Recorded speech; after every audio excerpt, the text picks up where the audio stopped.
Hello everyone, welcome to our channel. आप सभी railway NTPC group D RPF ALP candidates के लिए आज की वीडियो इंपॉर्टेंट होगा, क्योंकि रेलवे की जो काली करतूत है एक बार फिर से हम लोगों के सामने आ चुकी है। साथ ही साथ आप लोग जान सकोगे आज की इस वीडियो के थ्रू कि क्या आरआरबी एनटीपीसी के न्यू वैकेंसी का आप लोगों को वेट करनी चाहिए, क्या आरआरबी एएलपी का जो वैकेंसी संभावित है इसी साल आना, क्या वो वैकेंसी टाइम पे आ पाएगी। तो इन सभी बातों को भी आज की इस वीडियो के थ्रू आप लोग जान सकोगे, तो आप लोग वीडियो के लास्ट तक बने रहना। देखो, आज का जो न्यूज़पेपर में न्यूज़ पब्लिश किया गया है वह न्यूज़ है हम लोगों को हतोत्साहित करने के लिए। जो फैक्ट है वो फैक्ट है, पता चले लोग यहाँ दिन रात मेहनत करके पढ़ाई करें और वहाँ पे सारे वैकेंसी की लोग अचानक से कैंसिल करके 100 से 200 वैकेंसी छोड़ दे, क्योंकि इन लोगों का टारगेट होता है कि छात्र का भीड़ जहाँ से कम हो वहाँ पे वो लोग शौकनी का चाल चल सके।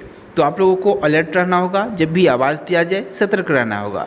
देखो, आप लोग ध्यान से समझना, आज का जो न्यूज़पेपर है उसमें पब्लिश किया गया है इस आर्टिकल को, आप लोग यहाँ पे पढ़ सकते हो। रेलवे ने गैर संरक्षा श्रेणी के 91,000 पद खत्म किए। आप लोग देखो, पिछले 3 वर्षों से छात्र लगातार दिन रात मेहनत करके पढ़ाई कर रहे हैं, एक एक वैकेंसी के लिए फाइट करते हैं। फाइट करने के बाद वैकेंसी आती है, उसके बाद ये लोग एक एक करके वैकेंसी को कैंसिल करते हैं। जैसे ही छात्र का भीड़ समाप्त होता है, ये लोग वैकेंसी कम करना, कैंसिल करना शुरू करते हैं। ये हालांकि शर्मनाक हरकत है, लेकिन हम लोग भी शांत नहीं हैं। आप लोग ध्यान से समझना क्या करना है।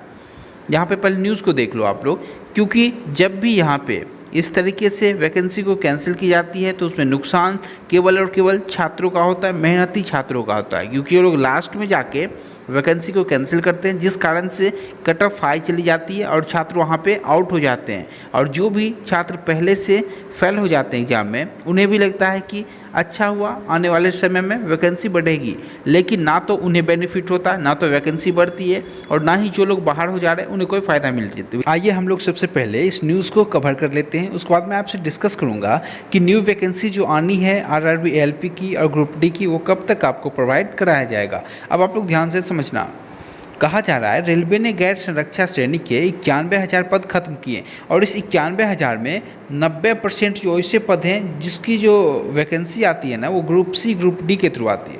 यानी कि ग्रुप सी और ग्रुप डी पोस्ट को ख़त्म किया जा रहा है।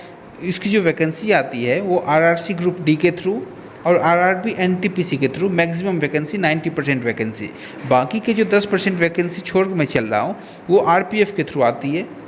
तो ये आप लोगों के लिए इम्पॉर्टेंट है कि यहाँ पे मैक्सिमम जो रिक्रूटमेंट होती है वो आरआरबी एनटीपीसी के थ्रू ग्रुप सी में और ग्रुप डी में आरआरसी के थ्रू, लेकिन इन दोनों पोस्ट को समाप्त किया जाना किस हद तक सही है। आप लोग यहाँ देखो, कहा जा रहा है विरोध जताया, यानी कि विरोध लगातार चल रहा है इनका, लेकिन इन पर कोई भी फर्क नहीं पड़ रहा है। यहाँ देखो, रेलवे यूनियन के महामंत्री शिव गोपाल मिश्रा ने कहा कि 50% पदों को समाप्त करने के मुद्दे पर बोर्ड के चेयरमैन और सीईओ बीके त्रिपाठी से मिलकर विरोध जताया। यूनियन ने शुक्रवार को देश भर के जोनल मुख्यालय, डिवीजन और उत्पादन इकाइयों के सामने प्रदर्शन किया। प्रदर्शन लगातार हो रहा है। यहाँ पे आप लोग देखो, भारतीय रेल में गैर संरक्षा श्रेणी के 91,629 पदों पर भविष्य में कभी भी भर्तियाँ नहीं की जाएगी।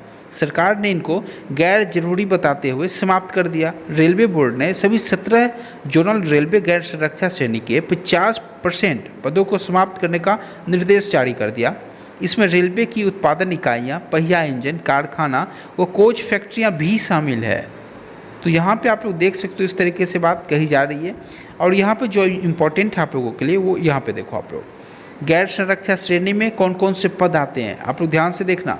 इसमें रेलवे का वाणिज्य, इंजीनियरिंग, आरपीएफ, मेडिकल विभाग, प्रशासनिक विभाग, अकाउंट, स्टोर और बोर्ड के अधिकारी कर्मचारी आते हैं। ये सभी जो मेन पोस्ट हैं जिसका ग्रुप सी एनटीपीसी के थ्रू सिलेक्शन होता है, मेन पोस्ट यहाँ पे समाप्त किया जा रहा है।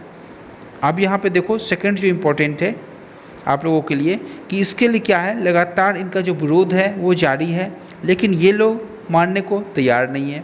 लेकिन देखो, आप लोग ध्यान से समझना, पिछले 3 वर्षों से क्या रवैया है रेलवे में आप लोगों ने देखा।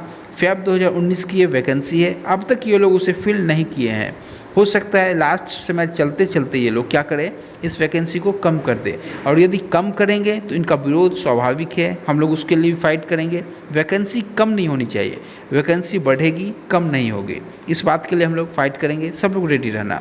तो ये इंपॉर्टेंट अपडेट है। अब देखो न्यू वैकेंसी को लेकर, देखो आरआरबी एएलपी की जो न्यू वैकेंसी है वो आप लोगों को इस साल के अंतिम तक हो सकता है नवंबर से दिसंबर तक देखने को मिले, क्योंकि जो आपके चुनाव जो आने वाले हैं 2024 उसकी ये लोग तैयारी कर चुके हैं। ये लोग एक वैकेंसी को आगे लेकर जाएंगे चुनाव से पहले, यानी कि देखो चुनाव से पहले आप लोगों का एनटीपीसी का भी वैकेंसी आ जाएगा, लेकिन ये लोग एक वैकेंसी को आगे लेकर जाएंगे, यानी कि नवंबर 2022 तक ये आरआरबी एएलपी की वैकेंसी को लेकर आएंगे और 23 के अंतिम तक उसे कंप्लीट कर जाएंगे। उसमें वैकेंसी हो सकती है कम रहे, लेकिन ये लोग उसे कंप्लीट कर देंगे ताकि ये लोग एक डाटा दिखा सके कि हमने ऐसा किया वैसा किया। एनटीपीसी का जो वैकेंसी है वो कंप्लीट हो पाएगी आने वाली वैकेंसी, ये भी कहना मुश्किल है चुनाव से पहले, लेकिन अभी जो वैकेंसी चल रही है उसे ये लोग कंप्लीट करा देंगे और यहाँ पे हो सकता है इसमें वैकेंसी में कमी करें, तो उसके लिए हम लोग फाइट करेंगे। तो ये इंपॉर्टेंट इन्फॉर्मेशन थी आप लोगों के लिए। वीडियो पसंद आया तो वीडियो को लाइक करके चैनल को सब्सक्राइब करके बेल आइकन को प्रेस कर देना। चलिए आज के इस वीडियो में यहीं तक। Thank you so much.